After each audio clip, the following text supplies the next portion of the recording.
Good morning, everyone. So today's class was filmed at the Arches National Park. Laura and I were able to find a wonderful spot in Park Avenue to shoot this video. So we're going to start with our legs crossed, stand straight, close your eyes, and start deep breathing. I love to count to 5 as I inhale and then count to 5 as you exhale. This allows you to relax, calm down your nervous system, and connect to the inside. This is an opportunity for you to disconnect from whatever happened during the day, any stress you encountered if you did. And if you're practicing in the morning, this is an opportunity for you to start the day off right, with the right attitude, with peace and calm. Very slowly start flickering your eyes open, and we're gonna get ready for reclined butterfly.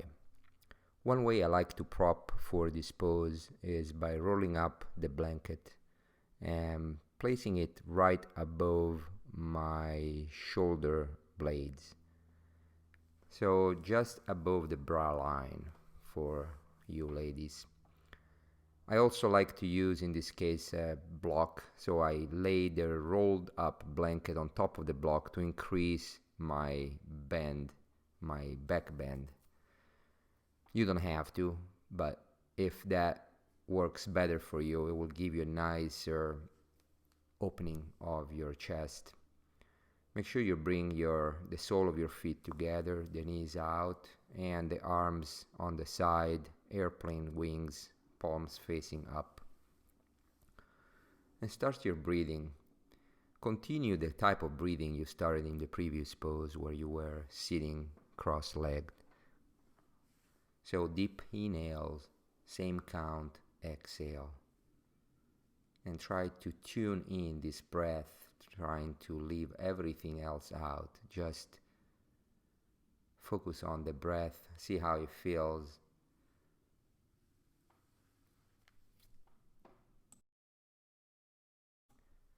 Today we're going to focus our class on the kidney meridians and our spine. According to traditional Chinese medicine, our organs are related to emotional activities. For example, the heart is related to joy, the liver to anger, the lungs to anxiety, and the kidneys to fear. So remember, we spoke about the meridians in previous classes, and those are conduits of energy that runs through our body. So through the practice of Yin Yoga poses, we target these conduits of energies and unblock any energies stagnant in there. For the kidney meridians, it starts just below our pinky and it goes across the sole of our foot, and then it rises up internally into our leg. It goes up into the tailbone and then straight up parallel to our spine.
So very slowly start coming out of the pose. Perhaps you might want to bring your knees to your chest, shake your legs, do whatever your body needs to undo from this pose, and then let's come to a seated position. The next pose is called half butterfly. Again, use your props. I'm sitting on a blanket right now, and I think that really helps in elevating the hips. And draw the left foot in towards you and stretch the other leg out to the side or in front of you. Now, if you don't have any pain in your back, start coming forward and curve your back and let gravity take you down. Don't force it, don't push it. Just gently let the curved spine come down. I'm using a block in this case to hold my forehead as I can relax even more and let the stretch go inside my connective tissue. Remember that you want to be totally relaxed. You want to be your muscles to be safe and relaxed. Only then they will allow you to go deeper into the connective tissue, and that's what we're targeting here. The reason why I put the kidney meridians and the spine, I combine them together for this practice, is because they actually go hand in hand. Since the kidney meridian passes parallel up to the spine, when we target the spine, we also target the kidney meridian. And Socrates, more than 2,000 years ago, said, if you would seek health, look first to the spine. And so this is so true. There is another saying that you are as young as your spine is flexible. As we age, the spine gets less mobile. That could be good in reducing pains related to disc mobility of the younger years. In fact, if you see people with low back pain in their younger years, a lot of times when they get older, they don't have that pain anymore. And it's basically the spine that gets stiffer and reduces that micro movements that cause pain. But as a consequence, we get stiffer. What I've learned is that you can't have a lot of mobility in the spine and at the same time a high ability to bear load. So what happens is that every time you move the spine, you flex it and you bend it, the collagen fibers that make up the disc that sits in between our vertebra get a little bit softer, a little bit looser as well. But that is what gives you mobility. If you now put a lot of loads on the spine, what happens is that the matrix that holds the disc together starts to delaminate apart, and that could cause a disc herniation. So remember that the more flexible you become, the less you're going to be able to actually bear a lot of loads on it. So you kind of have to choose between the two.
Very slowly start coming out of the pose. Roll your spine up. Make sure your head is the last thing to come up. And now stretch out your left leg so that you can shake it along with the right leg. And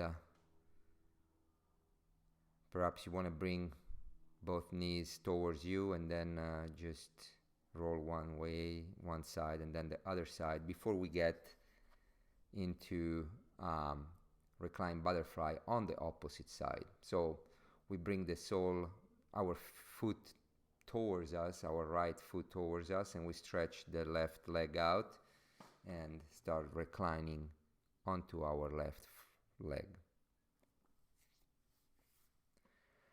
Yoga in general does much more to the body than just stretching the muscles. Beginner to this practice usually will experience the stretching as the main sensation. In India, however, this practice is intended as a way to attain unity of consciousness.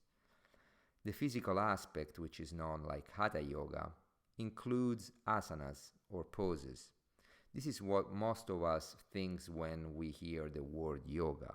This is also what most instructors in the West teach. In a larger context, though, the yoga asanas are intended to facilitate concentration and meditation by quieting the body and the nervous system. So asanas are not meant to be an end in themselves. You can become super proficient at the postures without making any progresses at learning to still the mind. And that's fine if that's what you're looking for. But be aware that there is so much more than just the physical aspect to the yoga practice. I myself started by practicing yoga just for the physical sensation of it. It was actually power yoga, and I still think it's an excellent way to undo stress, and for my type of personality to definitely get the energy flowing. But there are additional layers to it, and as you progress with the practice, if you're constant, you're going to be able to peel off all the other layer and get much deeper, which is I found it so much more healthy as a practice. I found the following sentences from searching through the internet, and I thought they were simple but yet profound. Yoga is about being rather than doing. Yoga teaches us to know ourselves. It teaches us to connect with our inner being. We don't need to do anything to be happy. We need only to come to rest with our true nature.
Very slowly start coming out of the pose. Stretch your right leg out. Shake it, move it around. Pay attention to what your body needs as a counter pose. So we have been seeing a few counter poses in the past videos. So close, by keeping your eyes closed, feel what your body needs. It might be windshield wipers, it might be a reverse tabletop like I'm showing you now, or it just might be windshield wipers. The next pose is called dragonfly. So to get into this pose, we're gonna spread our legs apart and then sitting on a cushion or on a blanket like I'm doing, start curving your back and coming forward, and always make sure that the pelvis is tilted forward so that you don't put any pressure, any strain on your low back. I love to use the blocks one on top of each other to support my forehead. You don't have to. If you want to let your neck hang out and that doesn't feel bad, it's actually a good thing, because you're going to be adding a stretch to the neck as well into this pose.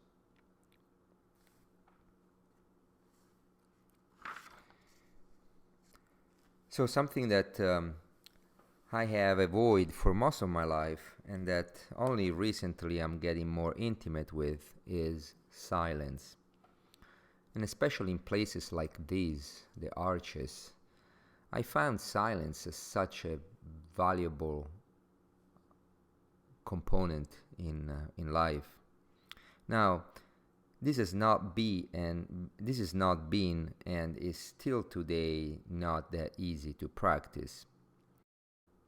Having grown up in Italy, where the culture finds that speaking incessantly is a sign of healthy social way of living, practicing silence is like going against my own nature. However, I discovered that just like the practice of Yin Yoga, which at first felt too slow for my restlessness character, the practice of silence has helped me slow down my mind. It has helped me to find contentment with the pauses.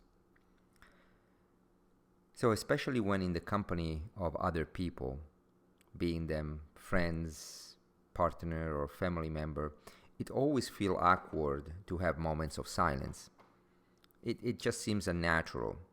So we start bringing up subjects that most of the times are irrelevant, just to fill those voids. Well, this is part of our addiction to always having to be doing something. I suggest trying to cultivate your pauses in your conversation. Allow your mind to slow down.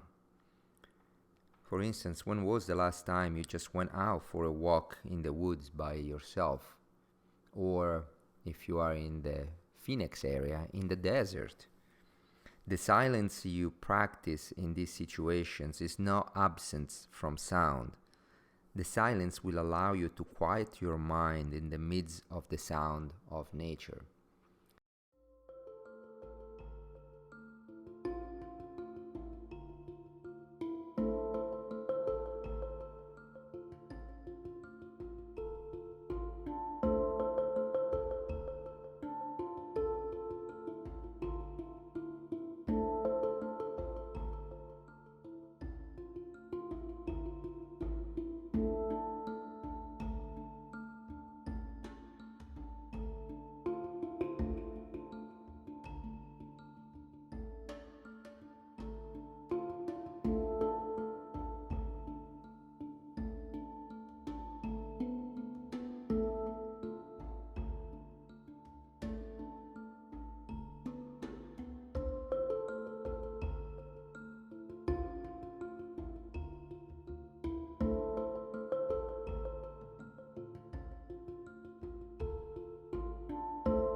Very gently start coming out of the pose by rolling up your spine, and perhaps you want to use your hands to help you close your legs together. And again, do the counter pose that most fits your needs at this time. Reverse tabletop or windshield wiper, one way and the other way. And then, as a final counter pose, we're actually going to take a child pose. So remove your props and come to your knees, all four, and then come down to child pose as a nice counter pose for your back. We have been doing quite a bit of forward fold, so we have been using our back for folding forward, and getting into child pose is a nice distress for our lower back. So we're gonna be here for a couple of breaths.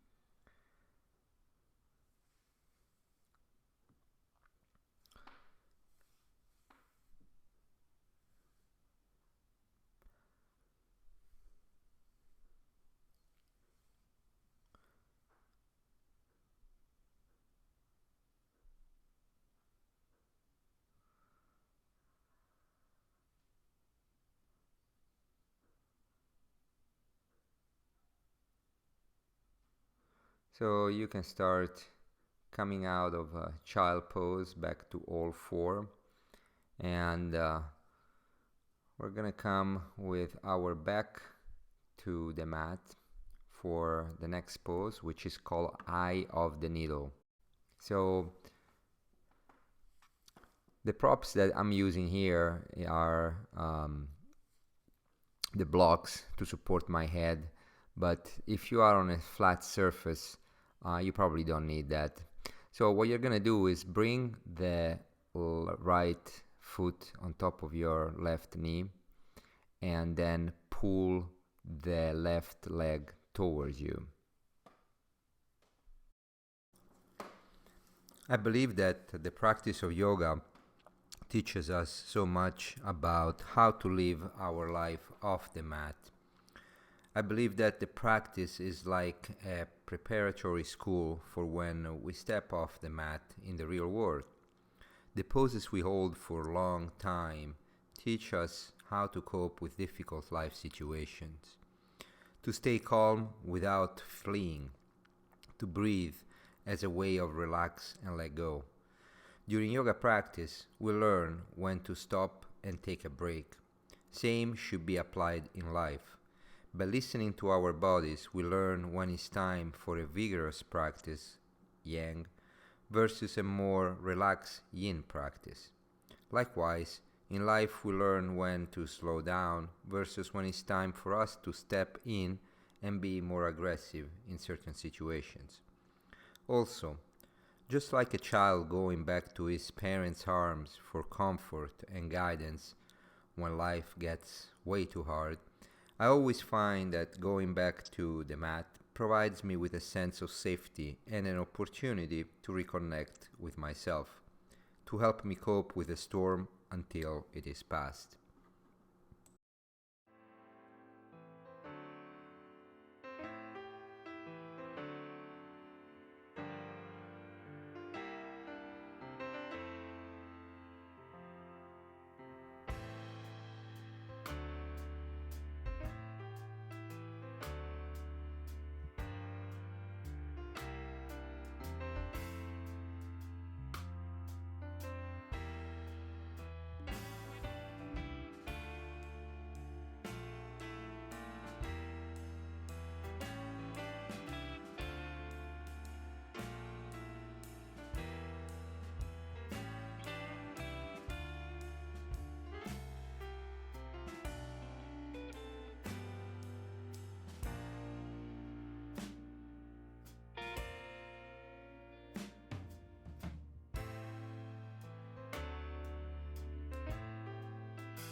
Very slowly come out of the pose by bringing your left foot down to the mat and your right foot down to the mat as well.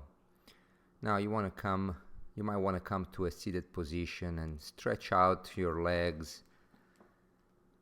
Perhaps you want to do a windshield wiper as a counter pose. So pay attention to what your body needs as a counter pose to the eye needle.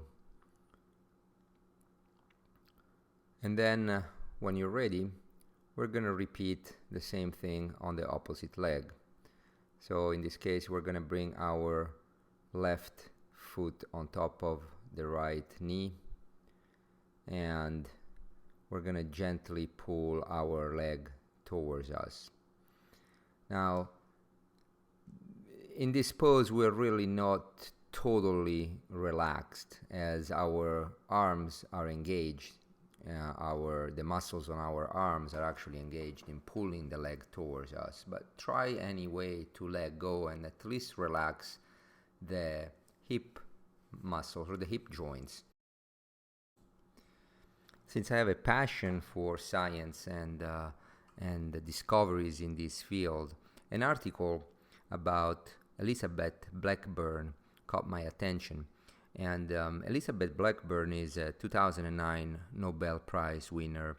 She studied for a long time telomeres. So telomeres are protective caps at the end of the chromosomes. Chromosomes are the little things in our cells that carry the genetic information. And the telomeres protect the genetic material. So think of it as think of the chromosome as a shoestring or shoelace, and at the end of this shoelace you have two caps that basically keep all the strings together. Now, every time that the cells divides, these telomeres, these caps, erode. So as we age, it's normal that these protective caps shrinks as the cells continue to divide. Now, when it gets to the end of it, that's when the copy of this material is not accurate anymore. So when the cap is totally eroded, now let's think about of the shoelace. When the protective cap is all eroded, is all gone, the shoelace comes apart. And so the accuracy of this genetic material is compromised, and that causes all sorts of diseases as we age, dementia, Alzheimer's, etc. So what Elizabeth has found out is that although we cannot go to the store and buy pills that make these telomeres longer, we have control over the shortening of these caps, and practicing meditation as a stress reduction technique has proven to increase length of these molecules. And that's available to any one of us. We don't have to pay for it. We just have to reduce the stress by practicing this meditation. Yin Yoga is a great tool to achieve this goal. And through the poses that we hold for a long time, you have an opportunity to actually calm down and kind of look inside yourself, and that's meditation.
Start coming out of the pose. Bring your right foot and left foot down to the mat and stretch your legs out. And perhaps you want to stretch your arms above your head as well. Nice, good stretch. Then do some windshield wiper. And when ready, come back to a seated position. For the next pose, which is called caterpillar, I still suggest to sit on a cushion or a blanket in order to elevate your hips and make the forward folding easier on you. As always, I like to use block for my forward bends. You don't have to, but if you do, you can stack them up one on top of each other to support your forehead. So the way you come into this pose is not by straightening your back like in other Yin Yoga poses. In this case, we want to curve our back. Let it take the follow, the natural curve, and start coming down in a forward bend up to the first point of resistance. Remember, you have to feel something in Yin Yoga. Otherwise, it is restorative. If you are too propped up and there is no feeling in it, you're not doing it right. There's got to be some sensation. Now, in Yin Yoga, we hold the poses for time without moving, without fidgeting. The only time we're actually moving is when the body allows us to go farther into the pose. Then, in this case, as is my case here, it's okay to remove the block or to remove a prop in order for our body to get deeper into the pose.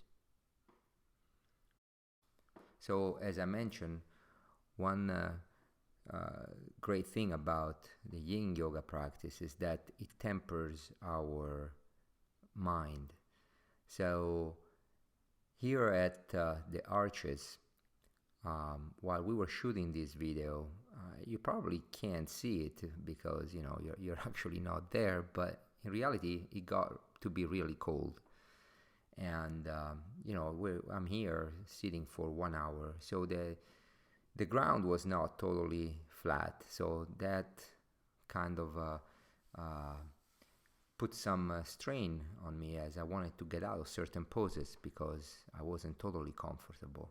At the same time, the weather was not cooperating, meaning that again it got to be really chilly. So I find that my mind was constantly being distracted by the weather, the fact that the surface wasn't too flat, and so the mind started to play this game with me, saying, just get out of this pose, it's too uncomfortable, it's too cold, or if you get out right now you can find relief. And again, this is what we are subject all day long. All this temptation, all these inputs that we get from outside to find immediate relief, to flee away, or to just get out of whatever we're doing because it feels uncomfortable. But if you stick to it and you use your breath to you concentrate on the breathing in and out, you're able to still your mind, and it does work. I mean, it works for me, which it's I'm telling you, it's really hard for me to stay still a lot of times, but as I start deepening my breath and saying, okay, I'm counting to 5 as I inhale, I hold the breath, and then knowing that anyway, anything, it's temporary. Even this moment of being uncomfortable is gonna go away, but just keep on staying still and concentrate on what you're doing. Again, I found this extremely helpful in life outside the mat as well. Certain situations we're in, we want to flee away, or we want to just immediately seek comfort, and sometimes sticking to it is what we actually need to do, and this practice does help you with that.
Very gently, let's start coming out of the pose. And again, do what your body needs as a counter stretch. Perhaps you want to get into a reverse tabletop. It's always good for a stretch of your back and some windshield wiper, or just move your body around. You can go into child pose if that's always a great pose to get back to when you feel stress, or even as a counter pose. And when ready, let's come to all four. The next pose is toe stretch. This is a tough one for a lot of us. So to get into the pose, let's tuck our toes under our feet, and then we can sit on our heels. So we put the weight of our bodies on those toes. It can be very intense for some of us, but it is a fantastic pose. A lot of meridians lines go through our feet, the sole of our feet. So it can be tough to hold it for a while, but you're gonna feel much better. And as you do this pose more often, you will get used to it, and it's not gonna be as difficult to get into it or to stay still the next time. It still takes a little bit to get used to, but hang in there.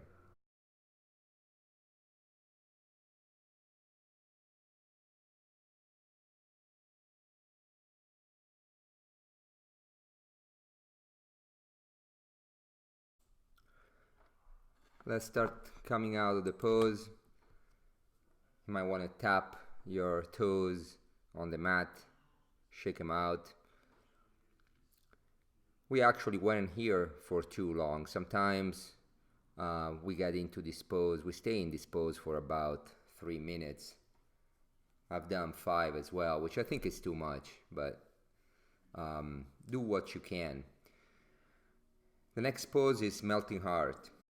So you want to come down to your elbows and allow your chest to drop towards the floor.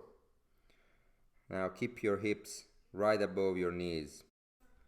Now some of you might experience some discomfort in stretching your arms in front of you. The discomfort might be in your shoulders or your arms.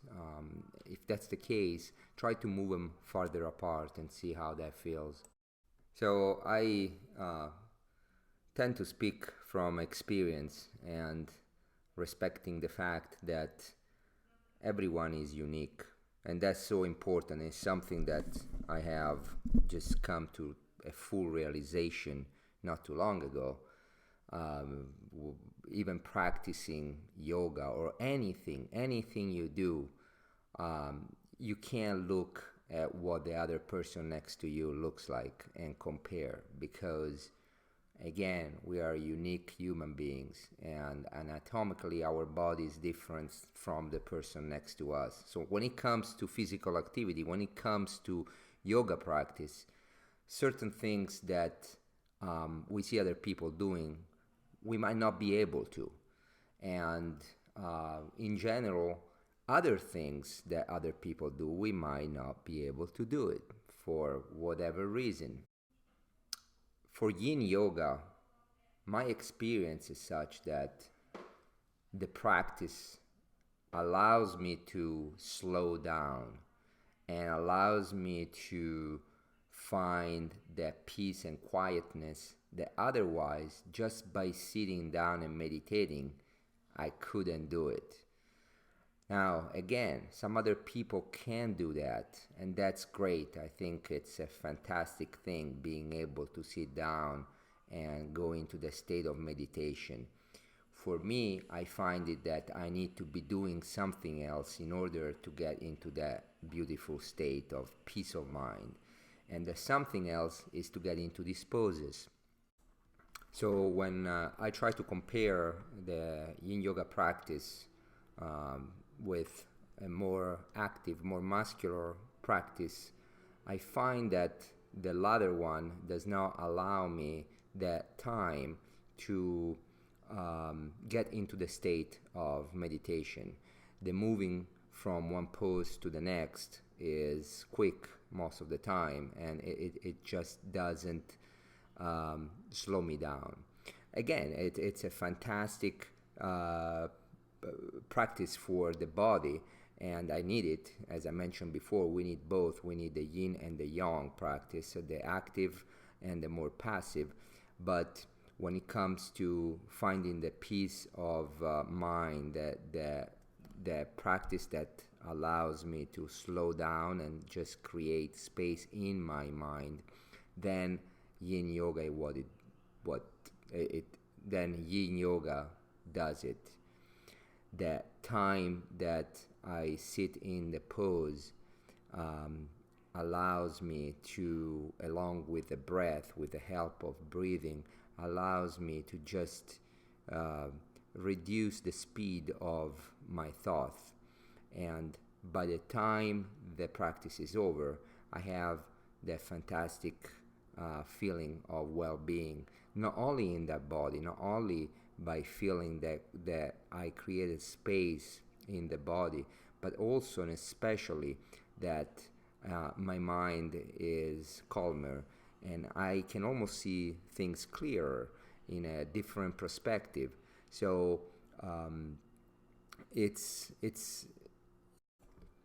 so by combining the asanas with a nice meditational state that I'm able to get into during practice, it allows me to get into that feeling of complete health, both in my body and in my mind. And I think that's what we want to get out of this practice.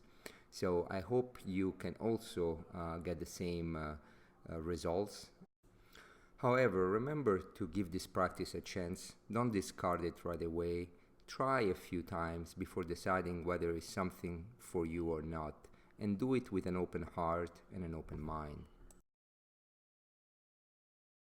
So slowly and mindfully, let's come out of the pose. Let's go back to all four and go back to child pose. I think is a good counter stretch.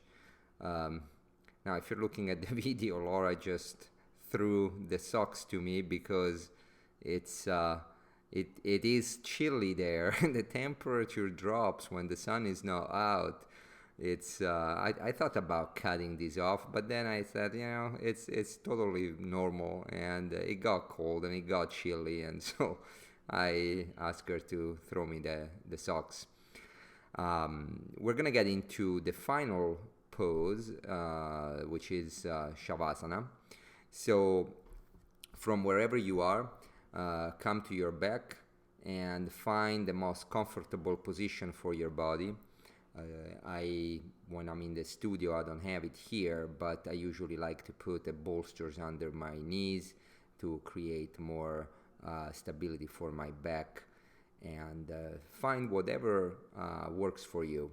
We're gonna get into our last pose for this practice, the most beautiful pose, which is Shavasana. So don't underestimate the power of this last pose, Shavasana. Shavasana is part of any yoga practice. Any type of yoga that you practice will end in Shavasana, and it should be given a lot of attention to it. In Hatha Yoga Pradipika, it's an ancient yogi text, Shavasana is described as follows: lying flat on the ground with the face upwards in the manner of a dead body is Shavasana. It removes tiredness and enables the mind and the whole body to relax. So Shavasana allows us to recover from the physical stress brought on from the previous yoga postures. So relax, let everything go, and focus on the breath to quiet your mind and enjoy this time in Shavasana.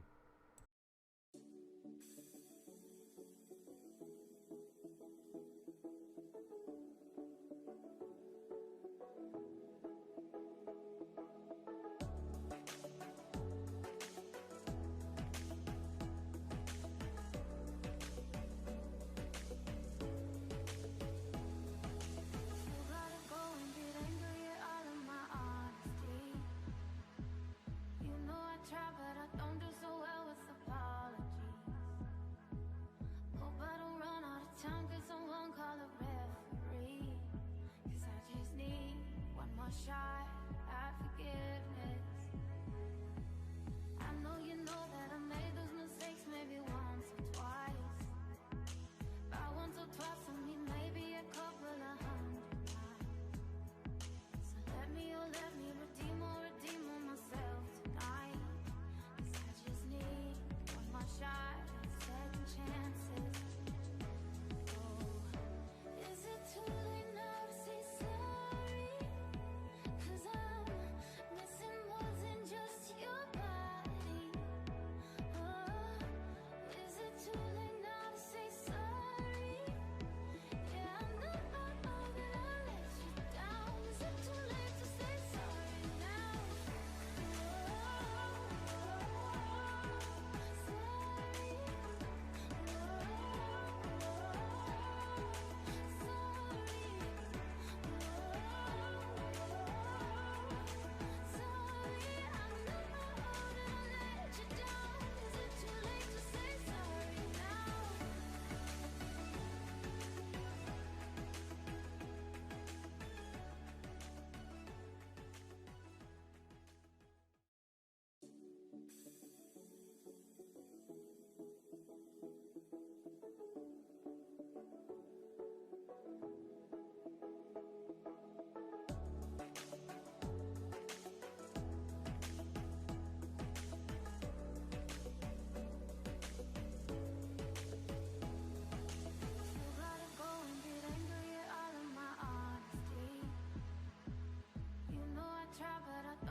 Shot at forgiveness. I know you know that I made those mistakes maybe once or twice. By once or twice, I mean maybe a couple of hundred times. So let me redeem on myself tonight. 'Cause I just need one more shot at second chances. Oh, is it too late now to say sorry? 'Cause I'm missing more than just your body. Oh, is it too late now to say sorry? So very slowly start bringing your awareness back into your body. Make small movements. Move your fingers, your toes, your ankles, your wrists, your legs.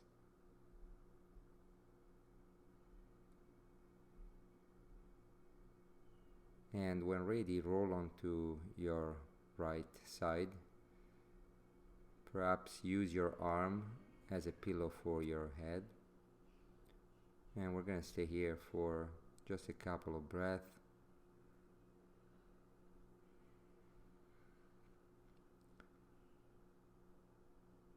And when ready, come to a seated position, keeping your eyes closed.